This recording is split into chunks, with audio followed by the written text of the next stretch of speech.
नमस्कार. नमस्ते. सर्व मंगल मांगल्ये शिवे सर्वार्थ साधिके शरण्ये त्र्यंबके गौरी नारायणी नमस्ते. जागर नवदुर्गांचा या सत्रामध्ये आपण कोणतीही पार्श्वभूमी नसताना सुद्धा आपल्या या क्षेत्रामध्ये एक ठसा उमटवणारे काही विविध महिलांचे आपण मुलाखती घेत आहोत. या मुलाखतीमध्ये ओम प्रतिष्ठान ही जी मुलाखतीची सगळी सिरीज आयोजित केली आहे यामध्ये आदरणीय प्रतिभाताई दलाल या आज उपस्थित आहेत. त्या व्यवसायाने वकील आहेत. त्यांचं शिक्षण हे BA LLB झालेलं आहे. वकिली या व्यवसायामध्ये त्यांना गेली 21 वर्षाचा प्रदीर्घ अनुभव आहे. मुटकोट या स्पर्धेच्या जज म्हणून त्यांनी काम केलेलं आहे.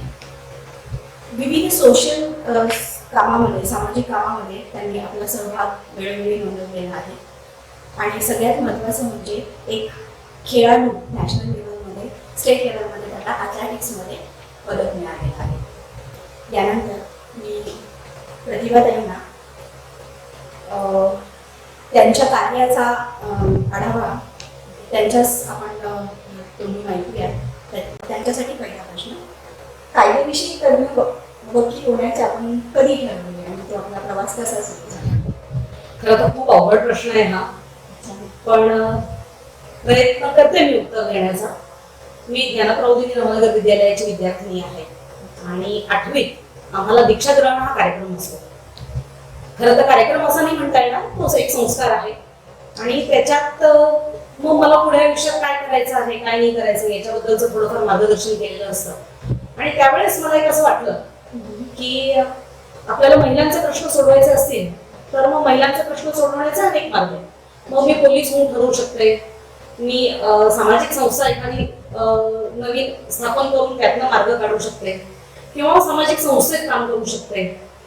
पण थोडासा अभ्यास केल्यानंतर असं लक्षात आलं की महिलांचे प्रश्न हे कायद्याविषयी प्रश्न अधिक जटिल आहेत आणि त्यांना त्याच्यात मदत करणं जास्ती गरजेचं आहे. आणि त्यावेळेस मग मी असं 8वीत असताना दीक्षाग्रहणाच्या वेळेस असं ठरवलं होतं की मी वकील होईन. आणि त्याच्यापेक्षा मोठं आकर्षण माझं असं होतं की मला कोट घालायला खूप आवडतं आणि त्या गणवेशाचंही खूप मोठं आकर्षण होतं. आणि त्या आकर्षणाच्या पोटी आणि महिलांचे प्रश्न सोडवण्याचे हे एक ध्येय होतं. मग त्याचं माध्यम म्हणून मी वकिली व्यवसाय निवडला. असं मला निश्चितपणे आज मागे वळून पाहताना असं सांगता येईल. आणि याच्यात आणखी एक थोडीशी भर घालावीशी वाटते की आदरणीय वामनराव अभ्यंकर यांनी पुष्कळ असं मला याच्यात प्रेरणा दिलेली की त्यांचं असं म्हणणं होतं की काही महिलांचे प्रश्न आपण सोडवले पाहिजेत, मुळात जाऊन सोडवले पाहिजेत, काही मदत करता आली पाहिजे. तर मग ते कसे करता येतील? तर त्या ह्याच्यातनं पण मला एक असं वाटलं होतं की चांगले वकील, महिला चांगल्या वकील ह्या तशा कमी आहेत. मग त्यात कदाचित आपला ठसा उमटवणं थोडंसं सोपं होईल कष्ट घेतले तर, म्हणूनही मी तो पेशा निवडला. खूप छान.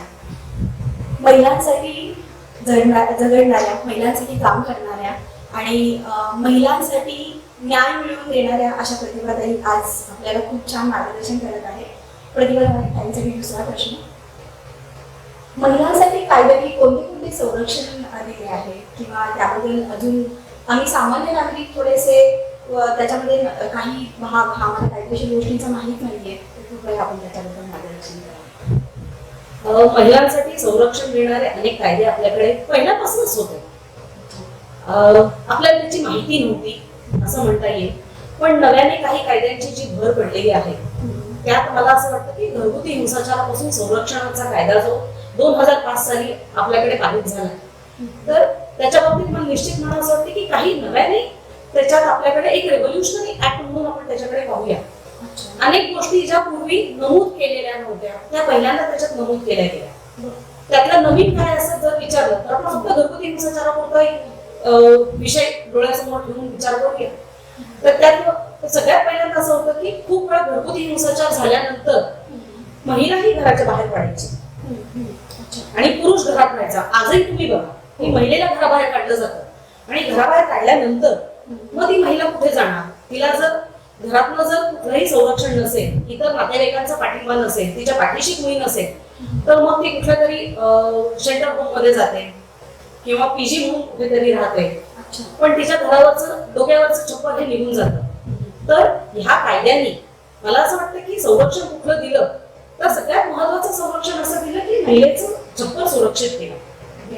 आणि छप्पर सुरक्षित केलं म्हणजे काय केलं हे थोडंसं खोलात जाऊन जर पुढे पाहिलं की खूप वेळा असं होतं की माझ्या नवऱ्याच्या नावावर प्रॉपर्टी नाहीये, माझ्या सासूच्या नावावर आहे, माझ्या सासऱ्यांच्या नावावर आहे, तर ती तिच्या नावावर असो नसो, तिच्या नवऱ्याच्या नावावर मिळकत असो किंवा नसो, ती नवऱ्याबरोबर त्या घरात राहत होती म्हटल्यानंतर तिला घरातून कोणीही बाहेर काढू शकत नाही. आणि असं संरक्षण जे मला वाटतं खूप मोठं मिळालेलं आहे ते खूप महत्वाचं आहे. दुसरं संरक्षण काही मिळालं तर खूप वेळा आपण घरगुती हिंसाचार ज्यावेळेस म्हणत असतो तर त्यावेळेस आपण फक्त ठराविक नात्यांचा विचार करतो. म्हणजे असं जर मी तुम्हाला वनिताताई आता विचारलं तर तुम्ही म्हणाल की सासू आणि सून, नवरा आणि बायको, असा हा घरगुती हिंसाचार होतो, बरोबर आहे की नाही?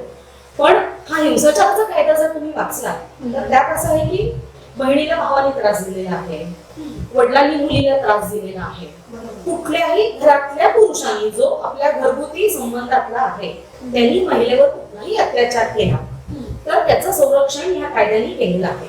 आणि मला असं वाटतं की त्यामुळे हा खूप मोठा रेव्होल्युशनरी ऍक्ट आहे. अनेक छोट्या छोट्या गोष्टींचा याच्यात विचार केलेला आहे. म्हणजे काय तर हिंसा ही 5 प्रकारची आहे हे त्याच्यात नमूद केलेलं आहे. मग मेंटल आहे, व्हर्बल आहे, फिजिकल आहे, सेक्शुअल आहे, मॉनिटरी आहे, इमोशनल आहे, आणि त्याची खूप उदाहरणं दिलेली आहेत त्यांनी की कुठली छोटी छोटी कारणं सुद्धा. म्हणजे उदाहरणार्थ की वडिलांनी असा आग्रह धरणं की तू अमुक एका मुलाशीच लग्न कर, हा सुद्धा कदाचित एखाद्या हिंसेचा प्रकार होऊ शकतो कायद्याने. पूर्वी आपल्याकडे असं होतं की आम्हाला कळतं तुला काय कळतं, तर तो जो काही भाग आहे ही मी खूप छोटीशी गोष्ट सांगितली पण अशा अनेक गोष्टींमधनं संरक्षण मिळालेलं आहे. दुसरं या संरक्षणात कायदा जो आहे तर त्याच्यातला सगळ्यात महत्वाचा भाग मला असं वाटतं की आता काही प्रोटेक्शन ऑफिसर्स नेमले गेलेले आहेत. म्हणजे मी रात्री अपरात्री पोलीस नाही तर मी दुसरी कुठली माझ्याकडे यंत्रणा आहे, मग मी प्रोटेक्शन ऑफिसरकडे जाते, सरकारने नेमलेली ही व्यक्ती आहे त्यांच्याकडे जाऊ शकते, पोलीस ठाण्यात जाऊ शकते आणि तिथनं मग मला ही सगळी मदत मिळू शकते. खूप वेळा काय होतं की महिलांना माहित नसतं की शेल्टर होम कुठे आहे, तिचं माहेर कुठेतरी लांब आहे, तिला मारहाण झाली, ती घरातून बाहेर पडली, ती कुठे जाणार, मग तिला फक्त पोलीस ठाणे एवढंच लक्षात असतं. पण संरक्षण अधिकारी तो तिला मेडिकल हेल्प देतो, तो तिला शेल्टर होम मध्ये घेऊन जाऊ शकतो, तिला लगेच लागणारी तातडीची जी मदत आहे ती सगळी पुरवू शकतो. अशा अनेक गोष्टींनी मला वाटतं हे ह्या कायद्यातला जो बदल झालेला आहे तो खूप महत्वाचा आहे. तसंच मिळकतीत अधिकार महिलांना हेही मिळालेले आहेत. त्याच्यानंतर हे सोशल सिक्युरिटी सेल्स आता जे काही स्थापन झालेले आहे, सामाजिक सुरक्षा विभाग हे प्रत्येक पोलीस स्टेशनला जो जोडले गेलेले आहेत तो सुद्धा कायद्याचाच एक भाग आहे की जिथे पोलिसांवर एक बंधन आलेलं आहे की सामाजिक सुरक्षा टिकवण्यासाठी आता तुम्ही गेलात तर प्रत्येक पोलीस स्टेशनला विमेन सेल आहे आणि त्या सेलमधनं महिला आणि बालकल्याण असं ते संरक्षण त्यांना मिळतं.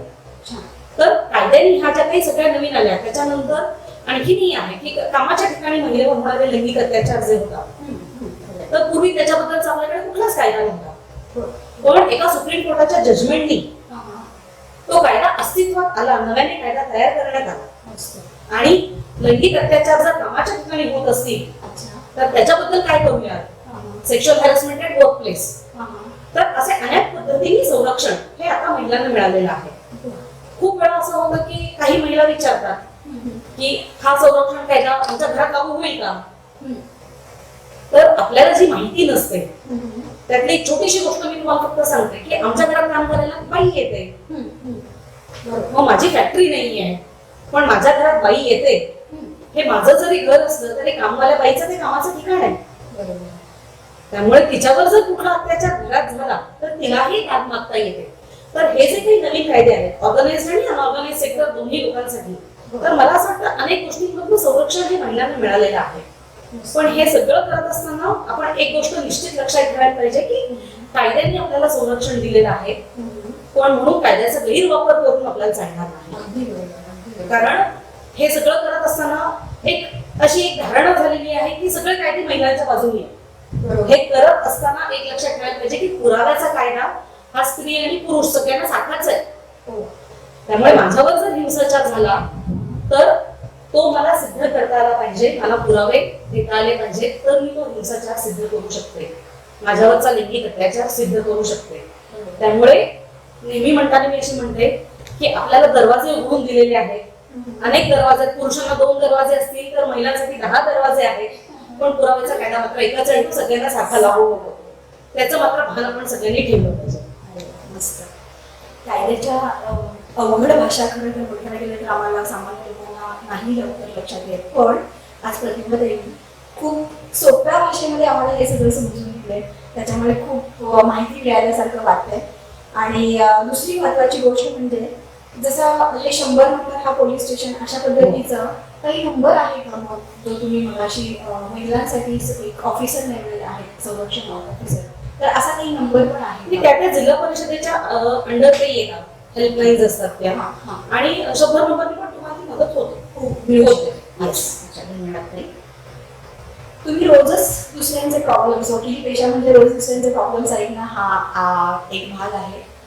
नक्कीच एक दिवस आपल्या घरामध्ये किडनी झाली तर ताण येतो, तर तुम्हाला तर हे रोजचा व्यवसाय आणि त्याचा भाग झाला हे बरोबर आहे, पण कधीतरी काही केस ऐकून बघून तुम्हाला या गोष्टीचा ताण येत असणार, तर तो ताण तुम्ही कशा पद्धतीने हाताळता, कशा पद्धतीने त्याच्यात मात करता हे जाणून घ्यायला मला नक्की आवडेल. आमचे जे सिनियर होते हां, वकिली पेशातील पुण्यातील जे कोणी दिग्गज वकील आहेत, बरं. अशा एक वकिलांचं मी नाव निश्चित घेऊ इच्छिते. SP आनंद म्हणून एक वकील होते.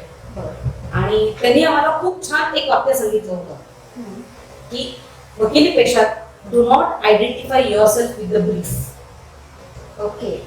हे त्यांनी वाक्य सांगितलं होतं. आणि आम्ही त्यांना विचारलं होतं म्हणजे काय, मला कळत नव्हतं कारण आम्ही खूप नवीन होतो त्यावेळेस. तर त्यावेळेस त्यांनी सांगितलं होतं की एक त्रयस्थ व्यक्ती म्हणून तुम्ही त्या प्रश्नाकडे पहा. अच्छा. एक त्रयस्थ व्यक्ती म्हणून ज्यावेळेस तुम्ही प्रश्नाकडे पाहाल तर त्याचे 2 फायदे आहेत. एक तर स्वतःला त्रास होत नाही त्याचा, बरं. आणि दुसरा की त्या प्रश्नाचं उत्तर तुम्ही चांगल्या पद्धतीने शोधू शकता. अच्छा, मला वाटतं अजून पार्शलिटी व्हायचा पण चान्सेस खूप कमी होतात त्या गोष्टी. आणि तिसरं की कुठलीही बायस्ड भूमिका घेऊन बसू नका. समोरची व्यक्ती जे तुम्हाला सांगते ते ऐका आणि ती खरं बोलते असं तुम्ही धरून पुढे जा. अच्छा. अच्छा. आता आमच्या बाबतीत तुम्ही विचारलं की ताणतणावाचं आम्ही कसं नियोजन करतो, तर पूर्वी आम्हाला खूप त्रास व्हायचा. म्हणजे पूर्वी असं मला वाटायचं की हे समाजात होतच कसं, असं होतच कामा नाही, असं वाटायचं. खरंय. खूप वेळ लागला आम्हाला वास्तव स्वीकारायला की नाही हे घडतंय अच्छा. आणि त्याच्यावर आपल्याला मात करता आली पाहिजे, त्याच्यावरचं उत्तर शोधता आलं पाहिजे. मी आणि माझे यजमान मिस्टर अर्जुन गलाल आम्ही दोघेही व्यवसायाने वकील आहोत. अच्छा. आणि मग पूर्वी आमच्याकडे चर्चा ह्या अशाच व्हायच्या की हे त्यांनी केलं ते चूक केलं, तिने केलं ते चूक केलं, अशा चर्चा व्हायच्या. आणि नंतर लक्षात आलं की चर्चेतून फलित काहीच निघत नाही, उलट आपल्यातल्या चर्चा होते. मग आम्ही त्याच्यातनं मार्ग काढायला लागलो. कसे मार्ग काढले आम्ही, त्यातनं ताणतणावाचं नियोजनाचं कदाचित लक्षात येईल की नाही या व्यक्तीचा हा प्रश्न आहे, अच्छा. मग ह्या प्रश्नावरचं उत्तर काय असेल, मग ते शोधूया. मग कायद्यात त्याचं उत्तर काय आहे, कायद्यात त्याचं काही उत्तर आहे का, अशा पद्धतीने करायला लागलो आम्ही. तर आम्हाला त्याचे उत्तर मिळायला लागलं. आणि ऑफिस मधला ताण हा आमच्या घरात पोहोचला नाही. आमच्याकडे कसं आहे की आमचं किचन, हॉल, बेडरूम हे सगळेच आम्ही दोघे पेशाने वकील असल्यामुळे सगळीकडे कायदाच असतो. पण त्याच्या कुठल्या तरी मर्यादा आम्हाला ह्या आखीव रेखीव अशा त्या करायला लागल्या आणि आम्ही त्या केल्या. दुसरं की हा जरी ताणतणाव आम्ही मर्यादा घालून जरी घेतल्या असल्या तरी नकळत ताण येतो. खूप वेळा प्रश्नांचे उत्तर मिळत नाही म्हणून येतो, किंवा काही घटना खरंच इतक्या गंभीर असतात की आपण आतून हलून जातो आणि त्यावेळेस मग तो त्रास होतो. पण मग यासाठी आम्ही घरातले सगळेच नियमितपणे उपासना, जी कुठली तुमची इष्टदेवता असेल त्याची उपासना करणे, नियमितपणे व्यायाम करणे, मनोरंजन स्वतःच करून घेणे. मग ते अगदी टीव्ही बघणे असेल, वेब सिरीज बघणे असेल, बाहेर फिरायला जाणे असेल, ट्रेक्स असतील, अशा पद्धतीचं मनोरंजन, हे सगळं आम्ही नियमितपणे करत असतो. आणि याच्या पलीकडे जाऊन काहीतरी माझे काहीतरी छंद जोपासणे आहे. म्हणजे मला पाठांतर करायला काहीतरी आवडतं, सातत्याने नवीन काहीतरी पाठांतर करायला पाहिजे. नाही करत असताना आता सध्या मी शंकराचार्यांचे सगळे स्तोत्रांचं पाठांतर करते. की कामाची वेळ, कामाची मर्यादा अशा जर आपण घेतल्या, तो तणाव घरापर्यंत पोहोचायचा नाही असं जर ठरवून घेतलं तर हे निश्चित करता येतं. आणि त्या भूमिका आपल्या स्पष्ट असल्या पाहिजे. तर ते मला वाटतं हे प्रत्येकाला जमू शकेल. मस्त. फक्त विचारांचा गोंधळ न ठेवता आकृतीमध्ये कन्वर्ट व्हायला हवं, टाइम मॅनेजमेंट व्हायला हवं, त्या टाइम मॅनेजमेंट तुम्ही व्यवस्थित करायला हवं. हो. दुसरी गोष्ट छंद जोपासायला हवा, आणि त्याच जोडीला तुम्ही अध्यात्म सुद्धा करायला हवं. त्याचं ज्या काही तुमचं इष्ट दैवत आहे त्या दैवताची तुम्ही पूजा आणि अध्यात्म पाठ श्लोक पाठांतर जे काही आहे ते तुम्ही करायला हवं. आणि याच्याबरोबर आणखीन एक मी तुम्हाला म्हणेन की हे सगळं करत असताना काहीतरी समाजकार्य करत राहिलं पाहिजे आपण. जसं आपण करत आहोत. प्रतिभा ताई, यापुढील प्रश्न, सामाजिक कार्यात ही सहभागी आपण असता आणि हे सर्व सांभाळताना व्यवसाय कौटुंबिक जबाबदाऱ्या हे आपणास कसं शक्य होतं? कोणत्या कोणत्या सामाजिक कार्यामध्ये आपण काम करता ते आम्हाला ऐकून घ्यायला आवडेल. ताणतणावाचं नियोजन करायचं म्हटलं ना की सामाजिक कार्य करावं. खूपसं ताणतणावाचं नियोजन होतं. अच्छा. त्याचं पहिलं कारण म्हणजे तुम्हाला सांगते मी की जेव्हा समाजात आपण फिरतो तर व्यवसायाच्या दृष्टीनं आणि व्यवसायाच्या अनुषंगाने माझ्याकडे काही पक्षकारी येतात, वैवाहिक समस्या घेऊन येतात किंवा इतर कुठल्या समस्या घेऊन येतात. आणि सामाजिक प्रश्न सोडवताना समाजात ज्यावेळेस आपण जातो त्यावेळेस अगदी मनापासून सांगते तुम्हाला की मला असं जाणवलं की मी खूप सुखी आहे. किमान हे समजून घेण्यासाठी तरी माणसाने समाजात फिरतो. अच्छा. की आपले प्रश्न हे काहीच प्रश्न नाही आहेत, समाजातले प्रश्न हे खूप वेगळे आहेत, खूप मूलभूत प्रश्न आहेत. अच्छा. आता सामाजिक त्या प्रश्नांकडे मी येते, पण काय प्रश्न असू शकतात याच्याबद्दल. पण तुमचा जो पहिला प्रश्न आहे की मी सामाजिक कार्य काय करते, तर inner wheel club of Nigdi pride, inner wheel club ही एक जगातली खूप मोठी संस्था आहे, महिलांची एकमेव संस्था आहे, मोठी संस्था आहे ती.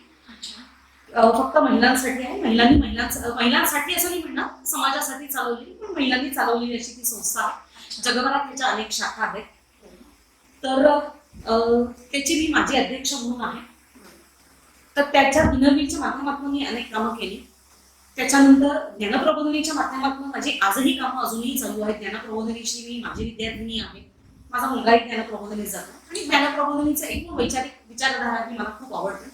आणि आमचं जे काही समाजात काम चालतं ज्ञानप्रबोधिनीच्या माध्यमातून त्यातही आम्ही सहभागी असतो. ज्ञानप्रबोधिनी पालक महासंघ हा जो काही काम करतोय त्याच्यातही आम्ही सहभागी असतो. त्याच्याशिवाय दोन नव्याने गोष्टी मी निश्चित सांगू शकते की आपण सगळे निगडी प्राधिकरणाचे रहिवासी आहोत. तर निगडी प्राधिकरण रेसिडेंट्स फोरम असा म्हणून आम्ही एक फोरम तयार केला. आता आम्ही ज्यावेळेस म्हणत असते त्यावेळेस मी, माझे यजमान अर्जुन दलाल, आणखी काही आमचे सहकारी अशा सगळ्यांनी मिळून आम्ही तो गट तयार केला. तो कशासाठी तयार केला, तर निगडी प्राधिकरण हे आमचं शहर आमच्या मनासारखं असलं पाहिजे आणि त्यातले प्रश्न हे आम्हाला सोडवता आले पाहिजेत अशा ह्यांनी. आणि अनेक प्रश्न आम्ही त्या माध्यमातून सोडवतो. फक्त आमचेच प्रश्न असे नाही आहेत त्याच्यात. मग तो अतिक्रमणाचा प्रश्न असेल किंवा मग भटक्या पुत्रांचा, हे मी अगदी सर्वसामान्य प्रश्न सांगते तुम्हाला की जो सर्वसामान्य माणसाला लढणारा प्रश्न आहे. वीज बिलाचा प्रश्न असेल की ज्याच्यात आम्ही सगळे कॉर्पोरेटर्स, अभियंते असे सगळे आम्ही एकत्रित येऊन असा अतिशय उत्तमपणे काही प्रश्न आम्ही सोडवतो. हा NPRF म्हणून शॉर्ट फॉर्म असा आम्ही केलेला आहे, तो एक आहे. आणि आता या लॉकडाऊनच्या काळात काय करायचं, गेल्या 8 महिने आम्ही घरी आहोत, बोर्ड्स बंद आहेत, खूप अर्जंट मॅटर्स फक्त चालतात, पण त्यातनं सुद्धा काहीतरी सकारात्मक करता आलं पाहिजे. तर आमचे काही पक्षकार हे शेतकरी आहेत. तर त्या शेतकऱ्यांच्या मालाला उठाव नाही लॉकडाऊन. मग आम्ही त्यांना म्हटलं की ठीक आहे, आम्ही तुम्हाला उठाव देऊ. आणि मग जुन्नरवरनं काही जण आले, काही संगमनेरवरनं आले आणि त्या सगळ्यांचा शेतमालाला आपण बाजारपेठ उपलब्ध करून दिली. आणि आम्ही एक नव्याने परत ग्रुप तयार केला, भाजी कांदा नो फॉरवर्ड, की कोणी कुठलंही फॉरवर्ड त्याच्यात करायचं नाही. आणि ग्रुपचं नावच भाजी कांदा असं ठेवलं. आणि गंमत अशी आहे त्याच्यात की 2 पक्षकारांच्या माध्यमातून आम्ही ही सुरुवात केली. आणि ज्यावेळेस मार्च मधली गोष्ट, एप्रिल मधली गोष्ट की शेवगा बाहेर 150 रुपये किलोनी होता, त्यावेळेस आम्ही 40 रुपये किलोनी घेतला. मधला दलाल यातला बंद झाला, शेतकऱ्याला त्याचा भाव मिळाला आणि शेतकरी इतका खुश होता की गेले कित्येक महिने तो आमच्याकडनं, आमच्या माध्यमातून भाजी विकतो. आणि प्राधिकरणातल्या म्हणजे किमान 25 सेक्टरमध्ये आम्ही जिथे ज्या भागात राहतो त्या रहिवाशांना अतिशय स्वस्तात उत्तम दर्जाची भाजी मिळाली. म्हणजे सामाजिक काम करत असताना हे जे काही प्रश्न असतील, हा छोटा प्रश्न होता खरं तर की त्याच्या शेतमालाला उठाव नाही, पण त्याला त्याचा भाव मिळाला. त्याला इनफॅक्ट असं झालं की लॉकडाऊन ही इष्टापत्ती झाली, कारण त्याला मधला दलाल कट झाल्यामुळे त्याला योग्य भाव मिळाला.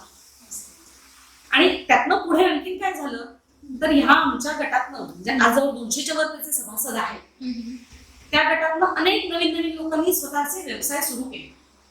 होम बेकर्स आहेत. मग कुणी एक जण म्हणालं की हो ज्वारी पिकली आमच्याकडे, पण शेतमालाला कुठेच उठाव नाहीये, आम्ही कसं करणार, काय करणार. 1000 किलो ज्वारी विकली गेली. गावरान ज्वारी 30 रुपये किलोनी ती विकली. हे भाव याच्यासाठी सांगतेय की हा एक सामाजिक उपक्रमातला एक भाग होता की ज्याच्यात विन विन सिच्युएशन होती. त्याचाही माल विकला गेला, लोकांनाही चांगला भाव मिळाला. आणि ह्या सगळ्या ह्याच्यातनं आणखी काही गोष्टी आम्हाला नव्याने कळाल्या. तर आमच्याकडे काही मेडिकल स्टोर्स वाले जॉईन झाले आमच्या ग्रुपमध्ये. आणि आजही म्हणजे ज्यांना फायदा घ्यायचा असेल ते घेऊ शकतात त्याचा, की हे मेडिकल स्टोर वाले घरोघरी जाऊन तुम्हाला कुठे बाहेर पडायचं नाही, कोविड सिच्युएशन आहे, तर ते व्यवस्था करतात तुमच्या घरपोच औषधं देण्याची, प्लस 10% डिस्काउंट. तर अशा ज्या काही गोष्टी आहेत सामाजिक गोष्टी ह्या आम्ही केल्या. आणि अशा अनेक छोट्या छोट्या गोष्टी म्हणजे ह्या उदाहरणादाखल फक्त मी सांगितलं तुम्हाला. त्यातनं आम्ही नवीन श्रीखंडाचा व्यवसाय करायला सुरुवात केली. अरे वा. की जी आम्हालाही माहित नव्हतं की आपण असं काहीतरी लॉकडाऊन मध्ये काय करूयात, तर काहीतरी नवीन करूयात असं करत आम्ही श्रीखंड विकायला सुरुवात केली. व्यवसायाने जरी वकील असलो आम्ही तरी एक छंद जोपासणे म्हणजे आमच्या घरात सगळ्यांना स्वयंपाक करायला आवडतो, मग आपण काहीतरी प्रयोग करून बघूया अशा ह्याच्यात सुरू केलं. कायद्याच्या ह्याच्यात जर म्हटलं तर अनिताताई हे खास तुमच्यासाठी मी आणलेलं आहे की आमच्या ऑफिसने म्हणजे जोशी दलाल अँड कंपनीने आम्ही हे पुस्तिका एक काढलेली आहे की टुवर्ड्स लीगल लिटरसी. त्याचं कारण असं आहे की भारतातला कायदा असा आहे की ignorance of law is no defence.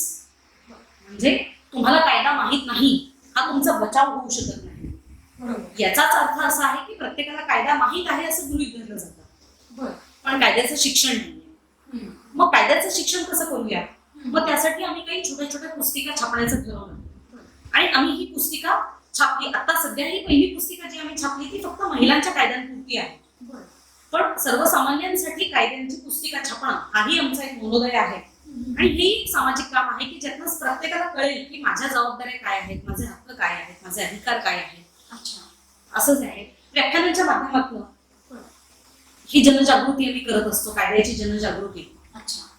आणि अशी अनेक माध्यमातून आम्ही ते सामाजिक काम करत असतो. आणि मगाशी मी जसं म्हटलं त्यातलं एक उदाहरण फक्त मी तुम्हाला देते की सामाजिक प्रश्न काय असतात आणि आम्ही किती सुखी आहोत याचं उदाहरण. वेल्हे तालुक्यात वाझेकर पिंपरी म्हणून एक गाव आणि तिथे आम्ही विहीर बांधण्याचं काम घेतलं होतं. आणि ते गाव टँकरमुक्त करायचं असा आमचा तो विचार होता, मानस होता. तिथे ज्यावेळेस आम्ही विहीर बांधायला म्हणून आम्ही तर काही केलं नाही, ज्ञानप्रबोधिनीच्या माध्यमातून आम्ही ती विहीर बांधून घेतली. फंड्स आम्ही दिले होते पूर्ण. आणि तिथे आम्ही ज्यावेळेस जायचो तर त्यावेळेस पहिल्यांदा मला सांगितलं जायचं की चेलाडी फाटा म्हणजे नसरापूरकडे जाणारा जो फाटा आहे त्या फाट्याला आलं की तुमची जी काही सगळी कामं असतील ती त्याच्या आधी ओळखून घ्या फोनवरची, कारण आत तुम्हाला रेंज मिळणार नाही. आणि मग दिवस दिवस रेंज मिळत नाही. आणि मग तिथल्या लोकांशी आम्ही ज्यावेळेस इंटिरियर्स मध्ये ज्यावेळेस गेलो त्यावेळेस असं लक्षात आलं की एखादी महिला अडली असेल तर तिला दवाखान्यात येण्यासाठी किमान 20 किलोमीटर प्रवास करायला लागतो. फोनची रेंज येण्यासाठी किमान 10-12 किलोमीटर त्याला बाहेर यायला लागतं व्यक्तीला, कारण फोनची रेंजच नाहीये. पेट्रोल हवं असेल तर एक परत 15-20 किलोमीटर त्याला प्रवास करायला लागतो. ह्या आपल्या ज्या सर्वसामान्य गरजा ज्या कधीच आपल्याला लक्षात येत नाही की ही अडचण असू शकते,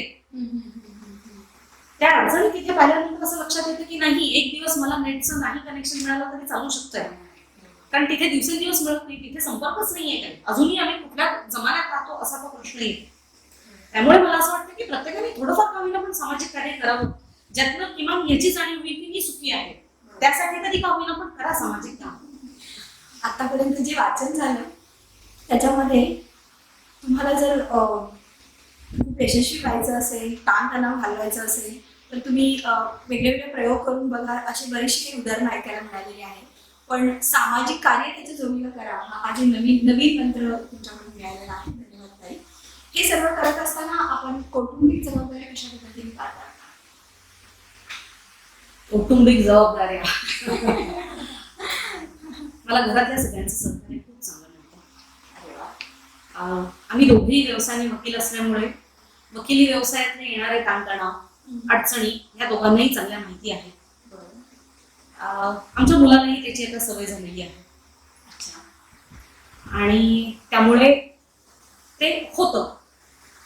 प्रत्येक जण आम्ही कुठेही अशी कामाची विभागणी केलेली नाही आमच्या घरात. म्हणजे कसं सांभाळतो तर हे स्त्रीचं काम आहे आणि हे पुरुषाचं काम आहे अशी विभागणी नाही. गरज पडली तर गाडी घेऊन मला बाहेर जायला लागतं, गरज पडली तर माझ्या यजमानांना स्वयंपाक करायला लागतो, आणि आम्ही दोघेही खूप व्यस्त असू तर बाहेर पार्सल आणायला लागतं. हे आम्हाला सगळ्यांना मान्य आहे. आणि हे समजुतीने आम्ही एकमेकांशी घेतलेलं असल्यामुळे फारसे ताणतणाव निर्माण होतात असं नाहीये. पण त्यातला मूळ भाग असा आहे की एकमेकांना समजून घेणं आणि त्या पद्धतीनं काम करणं. कारण वकिली व्यवसायात आम्हाला अभ्यास खूप करायला लागतो. आणि मग एकदा व्यक्ती अभ्यास करायला बसली की मग ती पोळ्या लाटण्यासाठी उठणार आहे का दूध आणण्यासाठी बाहेर जाणार आहे, हे खूप छोटे प्रश्न असतात. त्यावेळेस अभ्यास महत्वाचा असतो. तर काय महत्वाचं आहे याची एक सीमारेषा आखली की ताणतणाव खूप कमी होतात. आणि तसं आम्ही घरात सगळ्यांनी समजुतीने केलेलं आहे, आजपर्यंत केलेलं आहे, पुढेही करू. त्यामुळे आम्हाला हे प्रश्न फारसे येत नाही. अच्छा, छान, मस्त. म्हणजे कुठलीही स्त्री यशस्वी होण्यासाठी पुरुषांचा सपोर्ट किंवा घरातल्या मंडळीचा सपोर्ट हा अतिशय महत्वाचा असतो आणि तो तुम्हाला मिळतोय. तो तसाच तुम्हाला कायम राहणार आहे हाही विश्वास आहे की आमच्यासाठी सगळ्यांसाठी खूप एक ज्या काहीतरी करू इच्छिणाऱ्या लेडीज आहेत त्यांना सुद्धा हा सपोर्ट सगळ्यांना मिळावं असं आपण सदिच्छा ठेवू शकतो. या पुढील प्रश्नाकडे जाताना एक वेगळा प्रश्न हा थोडासा आहे. बऱ्याच वेळेला आपण पेपरमध्ये, मीडियामध्ये बलात्कार, मुलींची छेडछाड या गोष्टी झालेल्या आपण बघतो, ऐकतो. त्यावेळेला मन अगदी शून्य होतं. समाज आपण बदलू शकत नाही, पण आपण या मुलींना, या महिलांना आपल्याकडून काय सल्ला द्याल किंवा काय मार्गदर्शन द्याल? खरं सांगू का की या महिलांवर ही अशी अघटित घटना घडलेली असते. आपण त्यांना काही सल्ला द्यावा किंवा देऊ शकतो अशातला कुठला भाग नाहीये. पण अशा घटना घडू नयेत म्हणून आपल्याला एक समाज म्हणून आपल्याला काय करता येईल. तर तुम्ही कितीही रिसर्च पेपर्स वाचले किंवा भारतात काय या घटना वाटतात याचा जर विचार करायला लागलो तर असं लक्षात येतं की याची सुरुवात कुठेतरी घरातनं झालेली असते. घरातनं कशी झालेली असते की घरात कुठेतरी महिलेवर अत्याचार होत असतो आणि याचे साक्षीदार घरातली लहान मुलं असतात. म्हणजे जे कोणी बलात्कार करणारे आहेत मी कुणाचाच सपोर्ट करत नाहीये किंवा विरोधही करत नाहीये, पण मी फक्त काय काय कारणांनी होतो तर त्यातलं हे एक पहिलं कारण असतं की घरात होणारी जी ही हिंसा आहे ती सातत्याने ज्यावेळेस एखादी व्यक्ती पाहते त्यावेळेस तिच्या मनावर असं बिंबवलं जातं ते नकळतपणे की ही हिंसा करायचीच असते. ते सर्टिफाय केलं जातं आपल्या वागण्यातून. तर मग ही घरातली हिंसा पहिल्यांदा थांबायला पाहिजे. सर्वसामान्य हिंसा ही थांबायला पाहिजे. गुन्हेगार करणाऱ्याची पार्श्वभूमी जर पाहिली तर तो कुठेतरी ह्या पार्श्वभूमीतून आलेला असतो की ज्यांनी खूप वेळाने अशा घटना पाहिलेल्या आहेत. तर तो एक भाग आहे. त्यामुळे फॅमिली कल्चर चांगलं असणं हे खूप गरजेचं आहे. त्याच्यानंतर सामाजिक सुरक्षा, म्हणजे आपण दिल्लीतली निर्भया केस जर पाहिली की भर सार्वजनिक ठिकाणी घडलेलं आहे. तर मग मला काय त्याचे ह्याच्यातनं जर आपण बाहेर आलो, ते चाललंय तिकडे चाललंय, माझ्या घरात नाहीये, माझ्या दारात नाहीये, तोपर्यंत मी काही करणार नाही, या भूमिकेतनं ज्यावेळेस आपण बाहेर येऊ आणि एक समाज म्हणून आपण एकत्र उभं राहू तर त्यावेळेसही या घटना कमी होतील. आणि तिसरं की खूप वेळा आपण असा आग्रह धरतो की जर तुम्ही पाहिलं असेल आपण म्हणजे समाज किंवा घरातले, त्या पीडित महिलेच्या घरातले किंवा जो कोणी गुन्हेगार झालेला असतो तो की तुम्ही हे मॅटर सेटल करून टाका. किंवा अनेक कारणांमध्ये असं होतं की जे पीडित आणि बलात्कार करणारा ते दोघांची लग्न होतात की नाही तू आता लग्न करून टाकणे, हा विषय मिटवून टाक. तर असे विषय मिटवणे, अशा पद्धतीने विषय मिटवणे आपण जे करतो त्याच्यामुळे कुठेही वचक बसत नाही.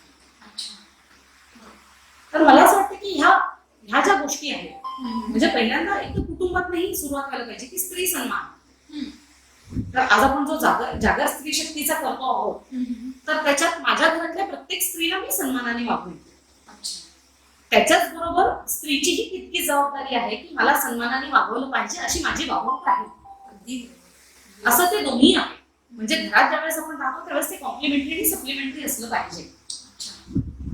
मला मुलगा जर असेल तर माझ्या मुलाला मी सांगितलं पाहिजे की हे समाजात होणाऱ्या या गोष्टी चुकीच्या आहेत, हे तुझ्याकडनं घडता कामा नाही, तुझ्या बोलण्यातनं हे असं येता कामा नाही. ह्या गोष्टी जर आपण घरातून सुरुवात केली तर मला वाटतं ते समाजापर्यंत पोहोचत नाही.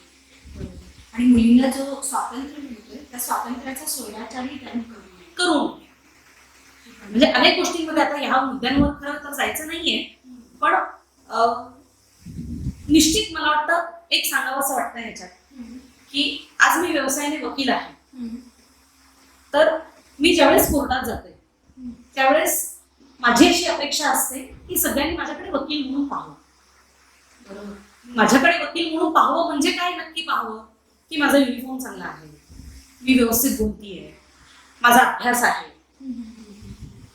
कारण मला काय प्रदर्शित करायचं आहे हे जर माझ्या मनात पक्क असेल तर समोरच्या व्यक्तीला पण तेच दिसतं. अरे वा, मस्त. मला असं वाटतं की ते तुम्ही निश्चित ठरवायला पाहिजे. आणि असं जर प्रत्येक मुलीने जर ठरवलं, मुलाने जर ठरवलं तर नक्की या घटनांमध्ये फरक पडेल, कमी होतील घटना. माझ्यातलं काय प्रदर्शित झालं पाहिजे पुढच्यापर्यंत हे ठरवणं हे खूप महत्वाचं आहे. आज असं मला तरी अगदी बरोबर धडा मिळाला असं वाटतं. प्रतिभाताई, या क्षेत्रात येणाऱ्या नवीन महिला, तरुणी यांना आपण आपल्या 21 वर्षाच्या प्रदीर्घ अनुभवावरून काय सांगता? मी अगदी छोट्या छोट्या मुद्द्यांमध्ये सांगते. वकिलांनी कसं असावं? पहिल्यांदा कोर्टात जात आहे, कोर्ट हे माझं कामाचं ठिकाण आहे, मी तिथे पूर्ण व्यवस्थित गणवेशातच गेलो पाहिजे. मग माझा गणवेश काळा पांढरा असेल तर तिथे मी निळं पिवळं घातलं नाही पाहिजे. सगळ्यात महत्वाचं, मी माझं पूर्ण गणवेशात असलं पाहिजे, मी वेळेवर गेलं पाहिजे, माझा अभ्यास पूर्ण झालेला असला पाहिजे. म्हणजे आज माझ्याकडे जर 2 केसेस असतील तर 2 केसेसचा माझा अभ्यास पूर्ण व्हायला पाहिजे. स्मरणशक्तीवर खूप विश्वास ठेवू नका, कारण आज तारीख पडली, पुढच्या तारखेला परत तेच आहे म्हणून मला वाचायची काय गरज आहे असं नाहीये. तुम्ही प्रत्येक तारखेला जाता त्यावेळेस वाचून जा, रिफ्रेश करत जा. त्याच्यानंतर निरीक्षण चांगलं ठेवलं पाहिजे. निरीक्षण चांगलं ठेवलं म्हणजे काय की आज पुण्यात जवळजवळ 10,000 वकील आहेत, तर त्या 10,000 वकिलांपैकी काही वकील खूप छान आर्ग्युमेंट करतात. मग ते कशा पद्धतीने आर्ग्युमेंट करतात, कशा पद्धतीने मुद्दे मांडतात, एखाद्या जजला काय भावतं, तर हे सगळं निरीक्षणात येतं. हा सगळा आपला अभ्यासक्रमीय शिक्षण नाही, अनुभवात नाही येतं. ते कष्ट खूप करण्याची तयारी पाहिजे, वाचन खूप करण्याची तयारी पाहिजे. कारण सुप्रीम कोर्टाचा, हायकोर्टाचा रोज नव्याने निकाल येत असतात. काही काही निकालांमुळे संपूर्ण विश्व बदलतं आपलं. जसं मी मगाशी म्हटलं की एका निकालामुळे कामाच्या ठिकाणचं लैंगिक शोषण याच्यावर नवीन कायदा तयार करायला लागला. तर त्यामुळे अशा गोष्टींचं वाचन नित्यनियमित व्हायला पाहिजे. आपलं नेटवर्क चांगलं असलं पाहिजे. हे मी विशेषतः महिलांसाठी निश्चित म्हणेन की आपल्याला आपल्या अडचणी असतात की मी 4 दिवस नाही जाऊ शकत आहे, 5 दिवस नाही जाऊ शकत आहे, मॅटर्निटी लिव्ह आहे, घरात आणखीन काहीतरी कार्यक्रम, लग्न समारंभ असला की पुरुष जातो कामाला पण आपल्याला घरातली कामं करायला लागतात. तर अशा सगळ्याच्या वेळेस आपलं नेटवर्किंग चांगलं असलं तर आपण त्या क्षेत्राशी निगडीत राहतो. तर त्यामुळे नेटवर्किंग आपलं निश्चित मला वाटतं चांगलं असलं पाहिजे. त्याच्यानंतर रिसर्च करण्याची तयारी असली पाहिजे नवीन गोष्टींमध्ये, जुन्या गोष्टींमध्ये. आता तुम्ही जर कुठल्याही सुप्रीम कोर्टाचा निकाल पाहिला तर त्यात जुने निकालांचा रेफरन्स दिलेला असतो. तर मग तोही निकाल म्हणजे 1953चाही मला निकाल वाचला पाहिजे आणि 99चाही निकाल वाचला पाहिजे, 2018चाही वाचला पाहिजे. तर ती रिसर्च करण्याची जी तयारी आहे ती मानसिक तयारी तुमची असली पाहिजे. त्याच्यानंतर आपण प्रेझेंटेबल आणि फॉर्मल असलं पाहिजे, कारण ते माझं व्यवसायाचं ठिकाण आहे. तर ते मला वाटतं ह्या काही गोष्टी मी तुम्हाला फक्त सांगतेय की, आणि प्रचंड प्रोफेशनल आपण असलं पाहिजे. प्रोफेशनल म्हणजे फक्त फीस पुरतं असं नाहीये, पण कामाच्या बाबतीतही आपण खूप प्रोफेशनल असलं पाहिजे की समोरच्याचा प्रश्न हा आहे की मग मला त्याचं उत्तर देता आलं पाहिजे. जसं हे आपल्याकडचं प्रोफेशनलिझम, आपलं ही सगळी बुद्धिमत्तेवर चालणाऱ्या गोष्टी आहेत. तर तुम्ही प्रोफेशनल म्हणजे काय म्हणाल तर तुमच्या प्रश्नाचं नेमकं उत्तर मला देता येणं, मला वाटतं हे प्रोफेशनल असण्यासारखं आहे.